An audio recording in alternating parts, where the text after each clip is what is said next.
Penguin Random House Audio presents The Emperor of Gladness, a novel by Ocean Vuong, read for you by James Aaron O.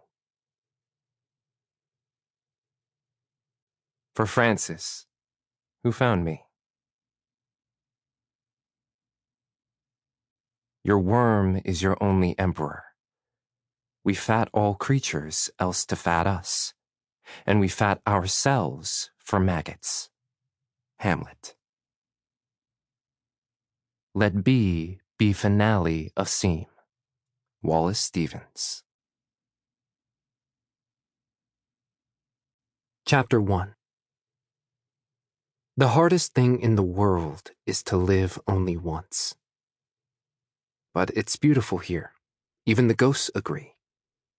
Mornings when the light rinses this place the shade of oatmeal, they rise as mist over the rye, across the tracks, and stumble toward the black-spired pines, searching for their names. Names that no longer live in any living thing's mouth. Our town is raised up from a scab of land along a river in New England. When the prehistoric glaciers melted, the valley became a world-sized lake, and when that dried up, it left a silvery trickle along the basin called the Connecticut, Algonquin for Long Tidal River. The sediment here is rich, with every particle welcoming to life. As you approach, you'll be flanked by wide stretches of thumb-sized buds shooting lucent through April mud. Within months, these saplings will stand as packed rows of broadleaf tobacco and Silver Queen corn.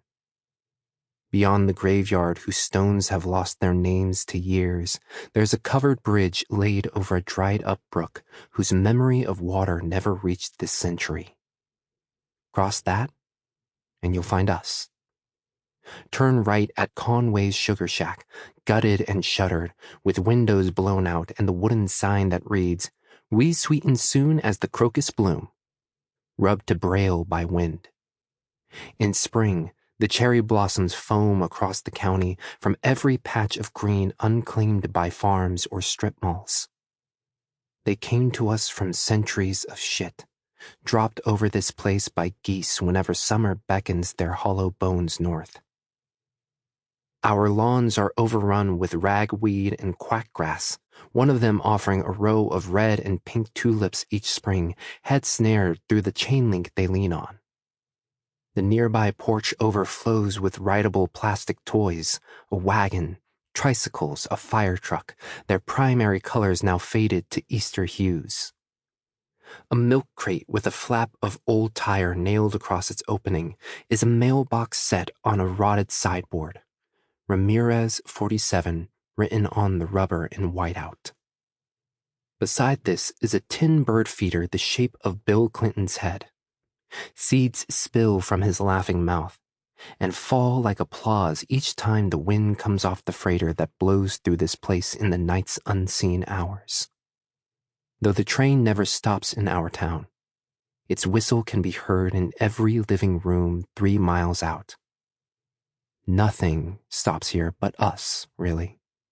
Hartford, the capital built on insurance firms, firearms, and hospital equipment. Bureaucracies of death and catastrophe is only 12 minutes by car down the interstate.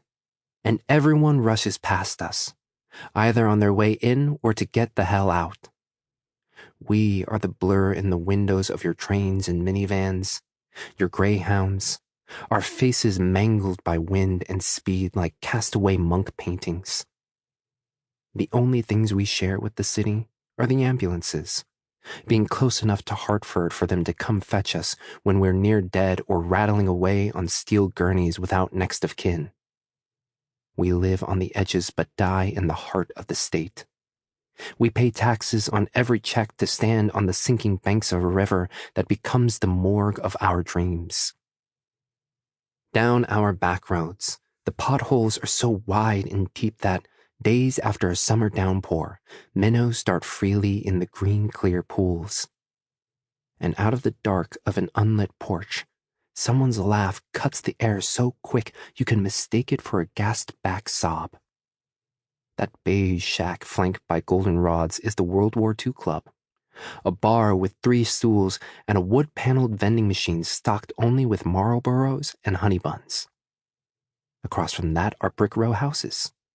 First built for men who worked the paper mill on Jennings Road, they now house veterans who come home from every battlefield you can think of to sit on plastic lawn chairs staring at the mountain ridge before shuffling back into smoky rooms where mini-TVs, the size of human torsos, lull them to sleep.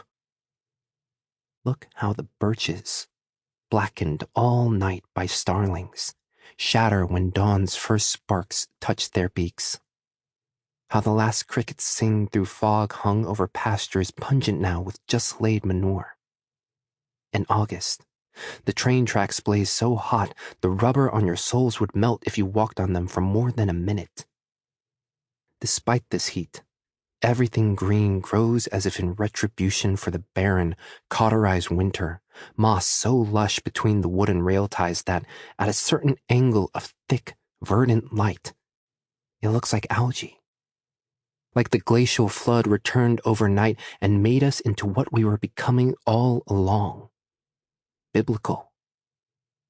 Follow the tracks till they fork off and sink into a path of trampled weeds, leading to a junkyard packed with school buses in various stages of amnesia, some so old they're no longer yellow, but sit gray as shipwrecks.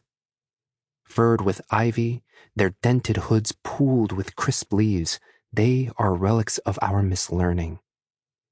Walk through this yard, as some have done on their way home from the night shift at the Myers sock factory, or just out wandering on Sunday afternoons alone with their minds. And you walk through generations of wanderlust burned between faux leather seats. At the lot's far edge lies the week-old roadkill, its eye socket filled with warm Coca-Cola, the act of a girl who, bored on her way from school, poured her drink into that fine night dark of sightless visions. If you aim for gladness and miss, you'll find us.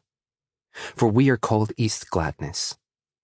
Gladness itself being no more, renamed to Millsap nearly a century ago after Tony Millsap, the boy who returned from the Great War with no limbs and became a hero, proof you could lose almost all of yourself in this country and still gain a whole town. A handful of us wanted to be East Millsap, to soak the shine and fill the stores. But the rest were too proud to name ourselves after a kid whose wheelchair never glided over our sidewalks. Lasting 7 months, winter begins by late September, when the frost glitters on the courthouse lawn and over the hoods of cars banked along the roads. As maples, poplars, and sassafras sway, the light filters amber through their leaving leaves. Even the steeple of the boarded-up Lutheran church grows from dove white to day-old butter by noon. Though skeptical, we are not ambivalent to hope. Under all this, our main drag glows with its 2 Irish bars, a diner, a florist, the God-First beauty salon, the Panda Gate China Walk, a hole-in-the-wall taco joint with no name, a funeral home painted sky blue to comfort the ravages that lie in its calling, a laundromat whose back entrance leads to a basement housing exactly 3 coin-operated porn booths.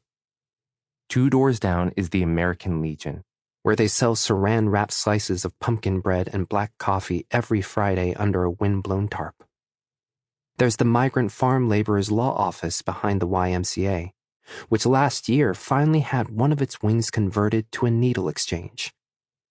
There's the huge Victorian on Lilac and Main.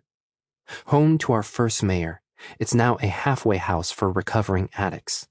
The walkway lined with polyester roses that poke out blue and violet from snowbanks after blizzards.